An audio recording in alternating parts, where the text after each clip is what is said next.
அனைவருக்கும் அன்பான வணக்கம். ரோஜா மலர்கள்.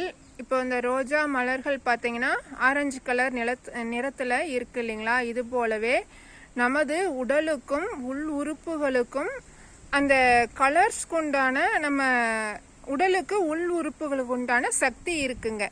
அந்த சக்தியின் மூலமே நம்ம உடல் இயக்கத்தில் இருக்குது. ஏன்னா எந்த ஒரு செடி மலர் அல்லது ஒரு ஆடு மாடு இது போல உயிருள்ள ஜீவன், அதுக்கு ஒரு குழந்தையாக இருக்கலாம், எல்லா வகையான உயிருள்ள ஜீவன்களையும் நம்ம பார்த்தா ரசிக்க ஆரம்பிக்கிறோம் இல்லையா? இப்போ இந்த ரோஜா மலர்களை பார்த்து ரசிக்க ஆரம்பிக்கிறோம், ஒரு செடி கொடியை பார்த்து ரசிக்க ஆரம்பிக்கிறோம், ஒரு குழந்தைய கண்டா அந்த குழந்தை நல்லா துள்ளி விளையாடுது, அதை கண்டு ரசிக்க ஆரம்பிக்கிறோம். இது எல்லாமே நமக்குண்டான அந்த அதாவது ஆற்றல் யாருக்கு அதிகமா இருக்கோ அந்த ஆற்றல் அதிகமா இருக்கிறவங்களோட நம்ம அந்த ரியாக்ஷன் சேஞ்ச் ஆயிடும்.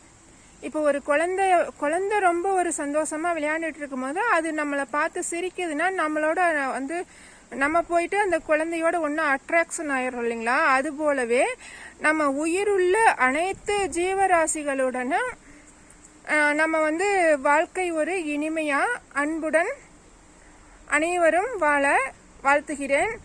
அந்த கலர்ஸ், இப்போ ஒரு எந்த விதமான கலர்ஸ்க்கும் நம்ம உள் உறுப்புகளுக்கு முழுமையான எனர்ஜி கிடைக்குது.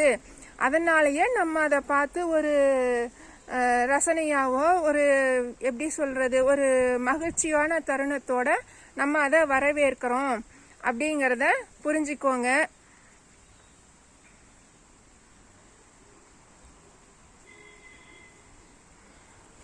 அனைவரையும் அன்புடன் ஆனந்தமாக வாழ வாழ்த்துகின்றேன். நன்றி. அனைவருக்கும் நன்றி.